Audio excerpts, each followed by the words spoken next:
সমস্ত শ্রোতা বন্ধুদের প্রতি রইল আমার টোটাল স্টাডি বাংলা চ্যানেলের পক্ষ থেকে আগাম 14ই নভেম্বর শিশু দিবস তথা নেহেরু জয়ন্তী উৎসবের রক্তিম শুভেচ্ছা ও গভীর ভালোবাসা। আজকে আমি তোমাদের সামনে আবার উপস্থাপন করব সেই শিশু দিবস তথা নেহেরু জয়ন্তী সম্পর্কিত একটি সংক্ষিপ্ত সহজ সরল বক্তব্য। ক্ষুদ্র আমি তুচ্ছ নই, জানি আমি ভাবি বনস্পতি, বৃষ্টির মাটির রসে পাই আমি তার তো সম্মতি। এই বার্তাকে মাথায় রেখে ভারতে তথা এই বাংলায় প্রতি বছর 14ই নভেম্বর পবিত্রতার সঙ্গে পালিত হয় শিশু দিবস।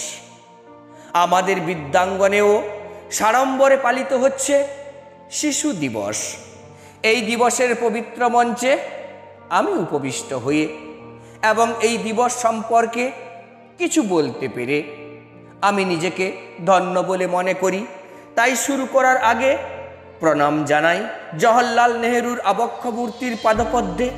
সভায় সমবেত সবাইকে যোগ্য সম্মান জানাই। শিশুরাই জাতির ভবিষ্যৎ।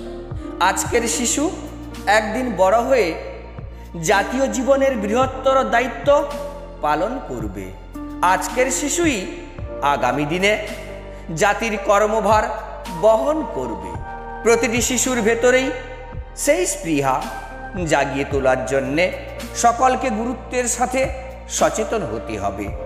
তাই শিশুদের আলোর পথে উজ্জীবিত করতে এবং তাদের অধিকার, সুরক্ষা ও শিক্ষার প্রতি জোর দিতে এই দিনটিকে বিশেষভাবে পালন করা হয়।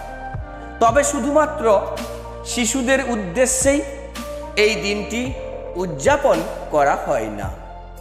এই দিনে ভারতের প্রথম প্রধানমন্ত্রী জওহরলাল নেহেরুকেও স্মরণ করা হয়, কারণ 14ই নভেম্বর তাঁর জন্মদিন। পণ্ডিত জওহরলাল নেহেরু 1889 সালের 14ই নভেম্বর জন্মগ্রহণ করেন। শিশুদের প্রতি তাঁর গভীর স্নেহ ও ভালোবাসার কথা আমরা প্রত্যেকেই জানি। তাঁর শিশুদের প্রতি ছিল অদম্য স্নেহ ও ভালোবাসা, যে কারণে তিনি চাচা নেহেরু নামেও পরিচিত ছিলেন। তিনি বলেছিলেন, শিশুরাই দেশের ভবিষ্যৎ। তিনি সর্বদা শিশুদের শিক্ষা ও কল্যাণের উপর জোর দিতেন। তাই তাকে স্মরণ করে প্রতি বছর তাঁর জন্মদিনে ভারতে পালিত হয় শিশু দিবস। শিশুদের স্নেহ ভালোবাসার পাশাপাশি তাদের সঠিকভাবে বড় করার ব্যাপারেও জোর দিতেন পণ্ডিত নেহেরু। তিনি বলেছিলেন, আজ আমরা যেভাবে শিশুদের বড় করব, কাল সেভাবেই তারা দেশ চালাবে। তাই শিশুদের মধ্যে পারস্পরিক সৌহার্দ্য বিনিময়, বোঝাপড়া এবং বাচ্চাদের কল্যাণে বিভিন্ন পদক্ষেপ গ্রহণ করা, তাদের সঠিক পথ দেখানো, সঠিক সিদ্ধান্ত নিতে শেখানো উচিত। কিন্তু আজও দেশের কোথাও কোথাও অবহেলিত থেকে যাচ্ছে শিশুরা।